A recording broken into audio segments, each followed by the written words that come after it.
அஸ்ஸலாமு அலைக்கும் வரஹ்மத்துல்லாஹி வபரகாத்துஹு. ஏக இறைவனுடைய சாந்தியும் சமாதானமும் அவனுடைய வற்றாத கருணையும் நம் அனைவர் மீதும் என்றென்றும் தேசிய தௌஹீத் கூட்டமைப்பு சார்பாக பல்வேறு சமுதாய பணிகளை மேற்கொண்டு வருகிறோம்.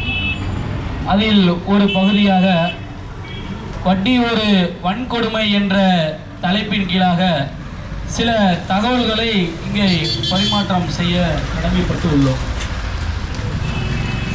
பொதுவாக இஸ்லாத்துடைய மார்க்கத்தில் ஒரு மனிதனுக்கு பல்வேறு கடமைகளை அல்லாஹ்வும் அவனுடைய தூதரும் பல நெறிமுறைகளை இந்த மனிதர் குலத்தில் வாழக்கூடிய தருணத்தில் ஏற்படுத்தி சென்று உள்ளார்கள். பொதுவாக இந்த வாகனத்தில் இந்த தெருக்களிலே நாம இப்பொழுது பயணம் செய்து கொண்டிருக்கிறோம். அப்படி இருக்கக்கூடிய தருணத்தில் வாகனங்கள் செல்லக்கூடிய அந்த இடத்துல ஒரு பெரிய கல் இருக்குதுன்னு வச்சுக்குவோமே. அந்த கல்லை யார் ஒரு மனிதர் அதை கண்டும் காணாமல் போனார் வச்சுக்குவோமே. அதை எங்களுடைய தூதர் நபிகள் நாயகம் ஸல்லல்லாஹு அலைஹி வஸல்லம் ஒரு கடும் வார்த்தை சொல்லை பயன்படுத்தி எச்சரிக்கை செய்கிறார்கள். என்ன அப்படி கடுமையான வார்த்தை என்று சொன்னால், இந்த பூமியில் இரக்கம் காட்டாத ஒரு மனிதர் மனிதர் குலத்தின் மீது இறைவன் அவர்கள் மீது இரக்கம் காட்ட மாட்டான்.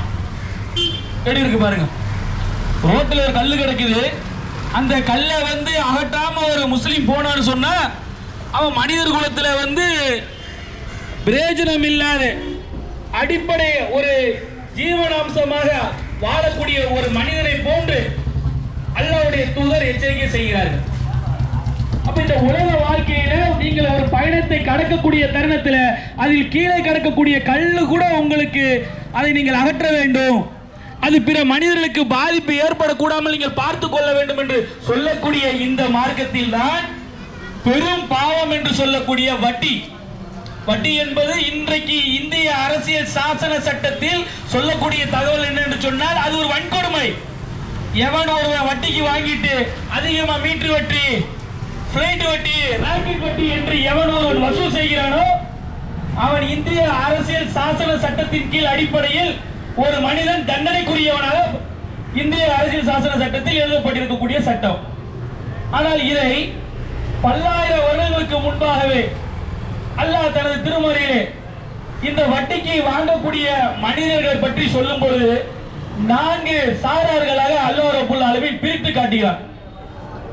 யார் ஒருவர் வட்டிக்கு கொடுக்கிறாரோ, யார் அந்த வட்டியை பெறுகிறாரோ, யாருக்கு அதுக்கு துணை போகிறாரோ, சாட்சியம் அளித்து கூறுகிறாரோ, இந்த 4 நபர்களும் அல்லாஹ்வால் சபிக்கப்பட்டவர்கள். அப்ப இன்னைக்கு பொருளாதாரத்தை ஈட்டக்கூடியது எப்படி பாய்? வட்டி வாங்க கூடாதுன்றீங்க.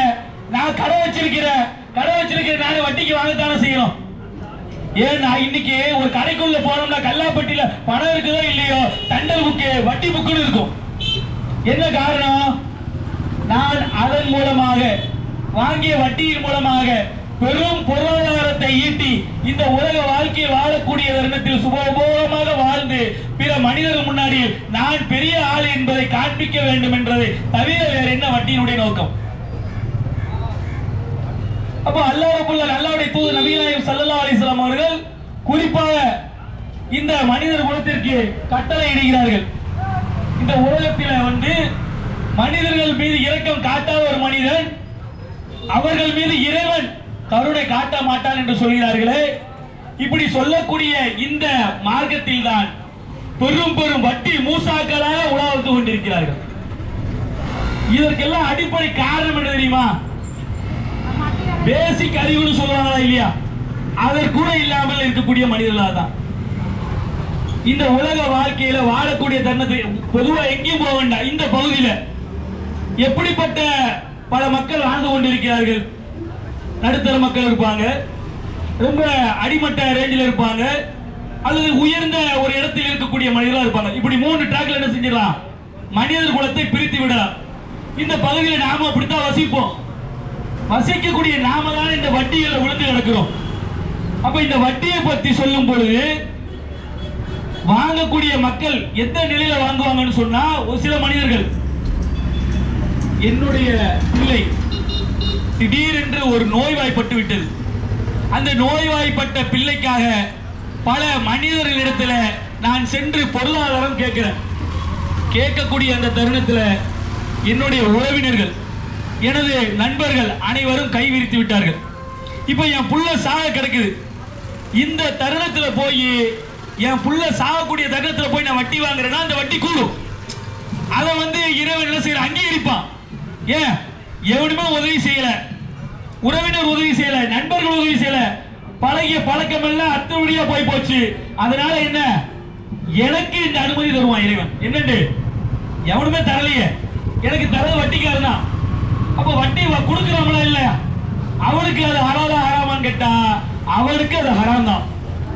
வாங்கக்கூடிய நமக்கு என்னது ஹலாலா இல்லையே, உயிர் போய்கிட்டு இருக்க, என் புள்ள செத்துருமே, அந்த தருணத்துல போய் நான் வட்டி வாங்கினா கூடும். அதை தவிர்த்து எந்த வகையில் நீங்கள் வியாபாரத்திற்கோ ஆடம்பர செலவிற்கோ திருமணத்திற்கோ பிறந்த நாள் கொண்டாடுவதற்கோ எதற்காக நீங்கள் வாங்குகிறீர்களோ அது எந்த வழியில் நீங்கள் வாங்கினாலும் அது வட்டி என்பது பெரும் பாவம் தான், அது ஹராம் தான் என்று இந்த மார்க்கம் தெளிவுபடுத்துகிறது.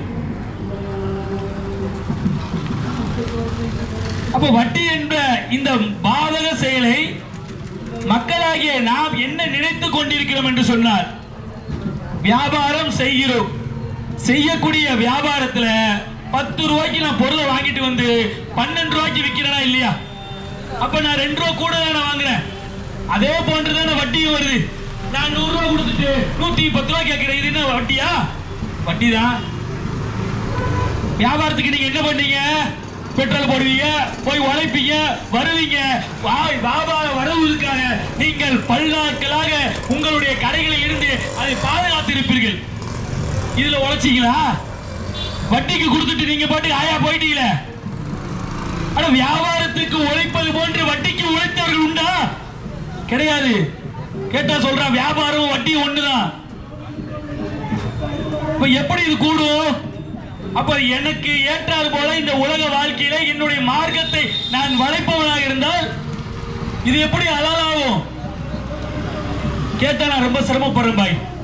என்னுடைய சம்பாத்தியம் 100 ரூபாய் தான், ஆனால் நான் கட்டக்கூடிய தொகை, வட்டியினுடைய தொகை எவ்வளவு தெரியுமா? 1100 ரூபாய் கட்டுகிறேன் சொன்னால் அவன் வாங்கக்கூடிய சம்பளம் என்பது வெறும் 100 ரூபாயாகத்தான் இருக்கும். இறைவன் கடுமையாக எச்சரிக்கை செய்கிறான். யார் இந்த வட்டியின் சார்பாக முதலில் கூறியது போன்று 4 நபர்கள் யார் அந்த டிராக்ல வராங்களோ, வாங்குபவர், கொடுப்பவர், சாட்சியம் இருப்பவர், கையெழுத்து, இப்படி 4 சபைகள் 4 டிராக்ல யாரெல்லாம் வருகிறீர்களோ மறுமையில உங்களை நான் எப்படி எழுப்புவோம் தெரியுமா? இந்த முஸ்லிம் சமுதாயத்திற்கு அல்லாஹ் ரப்பல் ஆலமீன் எப்படி எச்சரிக்கை விடுகிறான் தெரியுமா? பைத்தியம் பிடித்த ஷைத்தான்களை போல நீங்க எழுதுறீங்க. மறுமையில 4 நபர்கள், அந்த 4 கூட்டத்தார் எப்படி எழுவீர்கள்? ஷைத்தான் உங்களை எப்படி திண்டினா அது போன்று பித்து பிடித்த மாதிரி எழுப்பீங்க. வட்டி கொடுத்தாலும் போல 10 காசு வட்டி, 20 காசு வட்டி, இப்படி புலம்பி எந்திரிப்போம்ல, இதே மாதிரி மறுமை நாளில் உங்களை எழுப்புவோம் என்று சொல்லி இறைவன் உங்களுக்கு எச்சரிக்கை செய்கிறான். வாங்கினா தானே தப்பு, கொடுக்கிறதான தப்பு, வாங்கினா தப்பு கிடையாது என்று எண்ணக்கூடிய மக்கள், நான் என்னுடைய பிள்ளையோ அல்லது எனது கணவனோ அல்லது எனது மனைவியோ யாரோ ஒருவர் மவுத்து சகாத்துல கலக்கிறாங்க, அவருடைய மருத்துவ தேவைக்காகத்தான் வாங்கினேன் என்று சொன்னால் அது உங்களுக்கு ஹலால், மாற்று கருத்து இல்லை. அதை தாண்டி நீங்கள் எந்த வகையில் வட்டியை வாங்கினாலும் அது உங்களுக்கு ஹராம் என்பதை தெளிவுபடுத்துகிறோம். அல்லாஹ் ரப்பல் ஆலமீன் தன் திருமறையில் கூறும்பொழுது சொல்லுகிறான், வியாபாரத்தை அல்லாஹ் ரப்பல் ஆலமீன் வளர்க்கிறான், வட்டியை தடுக்கிறான் என்று சொல்லி அல்லாஹ் தஆலா தனது திருமறையில் கூறுகிறான். உங்களது வாழ்க்கையிலும் வட்டி இருந்தால் அந்த மாபாத செயல்களை விட்டு விலகி எதிர்வரக்கூடிய காலத்தில் எதையெல்லாம் இங்கு கேட்டீர்களோ அதை உங்களுடைய வாழ்க்கையில் நல்முறைப்படுத்தி நண்பர்களாக வாழ்ந்து மரணிக்க பாக்கியத்தை உங்களுக்கும் எனக்கும் வல்ல ரஹ்மான் தந்தோர் புரிய வேண்டும் என்று கூறியவனாகவும் பிரார்த்தனை செய்வதனாகவும் எங்களது இந்த உரையை நிறைவு செய்கிறோம். வாஹிதனா அனிந்தல் ரப்பில் ஆலமீன். அஸ்ஸலாமு அலைக்கும் வரஹ்மத்துல்லாஹி வபரகாத்துஹு.